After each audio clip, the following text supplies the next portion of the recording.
Welcome back to Al's Kitchen. Another week, another YouTube video, another curry, another banger. If you don't know who I am, I'm Al. If you like curries, you've come to the right place. Predominantly British Indian restaurant style curries and some authentic thrown in too.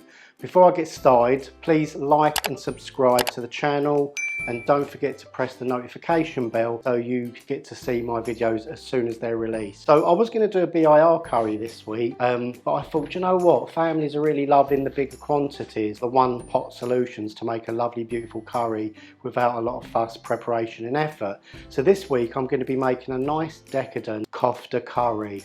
So we're going to start with the meatballs, and we're going to basically build the curry up in the wok. You can use a saucepan, a wok or a very large pan, and it's all going to be prepared in the one pot for your family. This feeds around 4 people. Anyway, so before I get started, I'm going to let you know what I'm drinking.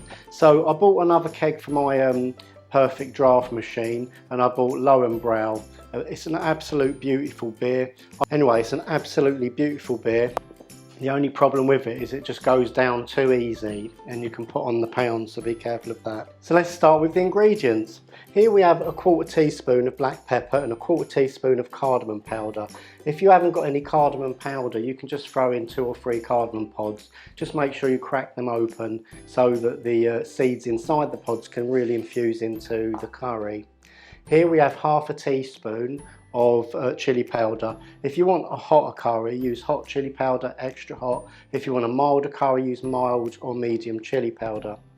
Here we have 1 teaspoon of turmeric powder and the lovely fragrant black mustard seeds. Here I have 1 tablespoon and a half of coriander powder and 1 tablespoon and a half of Garam masala. Now remember, this is to feed 4, so if you divided that by 4, it's actually not as much as you think, but what you're going to end up with is a really tasty curry. Here I have diced 2 large onions, and we're going to cook them down until they go nice and golden brown, a little bit like hot dog onions. And I'm going to be using 300 grams of coconut milk. I'm using full fat because I want the full flavour. I have 2 teaspoons of salt. I'm going to add that gradually so I can taste it as I go to make sure there's the right amount.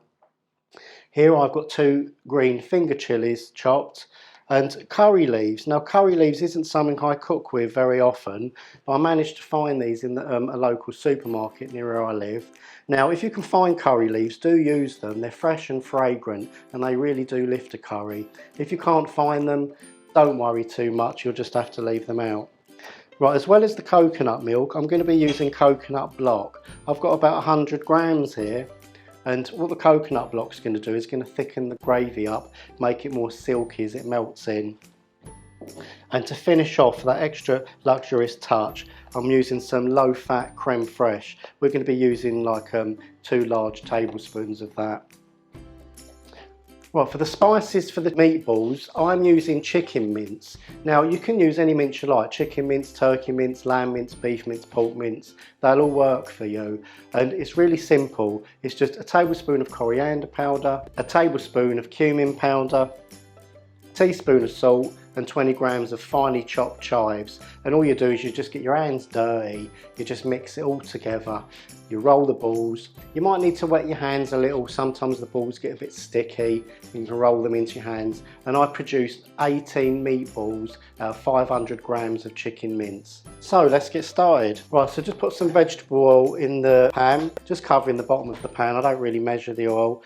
And the first thing we're going to do is heat the oil up, and we're going to basically throw in the black mustard seeds. Well, we're going to pop these seeds, and once you hear them pop, that's the cue to go in with your onions.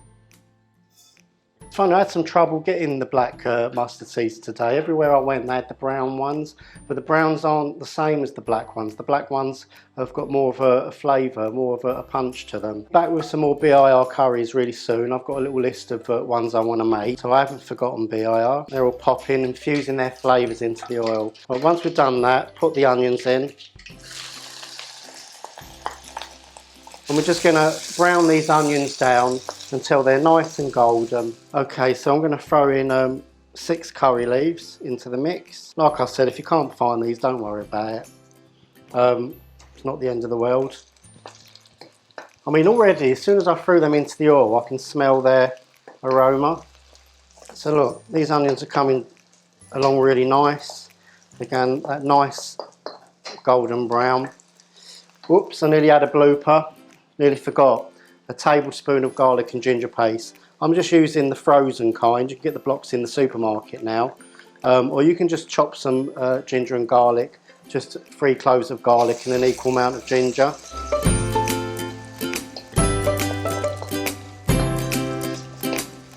The full recipe is in the description box below. It's all written out, the ingredients list. So if I make any bloopers in videos, current or past, the recipe written's always correct, regardless of what I say. And it's always good to have a jug of water handy, just in case you fear of anything burning. Right, I think this is time to go in with the spices.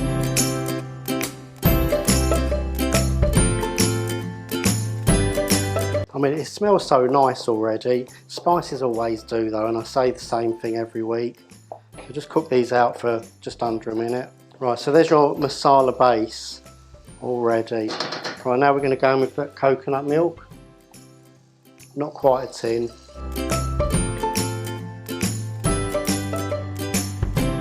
Right, so now we're going to go in with our coconut block. Remember, this really makes things nice and silky.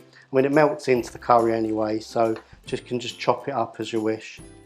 Right, so I'm going to maybe put in 100 ml of water to bulk this up a little bit. And the meatballs are going to be transferred right into this curry. Now, don't worry that they've been rolled and they're raw. We're going to be cooking them for about 15 minutes anyway. And just make sure that your sauce is nice and hot, because then they'll seal instantly and they won't fall apart. If the gravy's too cool, yeah, they can break apart. You don't need to seal them either. If you seal them, you kind of stop flavours getting into them, so we're just going to put them in as is. At this stage, I'm just going to put a teaspoon of salt in, so that's half of the 2 that we've got. And I'm going to give that a little taste in a bit. Right, so now we've got that nice and hot, I'm going to throw the meatballs in. Like I said, this will feed around 4 people. And I'll tell you, kids love this, because kids love meatballs generally. So if you've got young uns in the family, I'm sure they'll love this. And just let that simmer down for around 15 minutes on a low to medium bubble, yeah? Alexa, set 15-minute timer. Tell you what, let's throw those chilies in. Right, I'll see you in 15 minutes.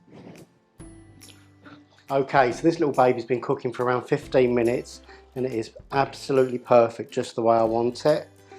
There's just one last thing to do before this is ready to plate up, and that is to put 2 large tablespoons of creme fraiche in. And this is going to really finish off the sauce. Let's just push that through. Be very gentle with it. I mean, the meatballs are cooked perfectly. The gravy is really thickened up nicely. I mean, I'm absolutely really excited about this. I'm really excited. That is lovely. So just cook that for another 2-3 minutes just to heat that creme fraiche through. And that will be ready to plate up. So if you decide to cook this, let me know what you think of it. Your comments are always welcome and every comment's read. I don't always get a chance to reply to the comments because I get so many, but I do read as many as I can. Right, I think that is absolutely ready to serve. There you go, a meal for 4 in what's been a very short time indeed. I'm going to give about 4 meatballs per curry and lots of this beautiful gravy. And I'm sure you're going to love this dish. Beautiful with basmati rice this is. I mean, flavours of South India. Just imagine palmed fringe beaches in India somewhere. And I'm going to garnish this with very mild red chopped chilies. So yellow and red, perfect colours. There you go, look at that, beautiful, isn't it? Pinch of fresh coriander to go over the top. Look at that, that looks absolutely beautiful. There you go, 2 kofta curries. So now it's time for the all important taste test. Look at those lovely colours. Oh my god, that is absolutely banging. Oh, Jesus. Catherine Watkins. Oh god, this is superb. This is going to be a family favourite for sure. Anyway, I've really enjoyed making this video this week. I really appreciate your comments and your support. I'm going to finish this curry off with my, well, not much beer left, and I'll see you again very soon. All that's left for me to say is I'm out, and I'm out of here.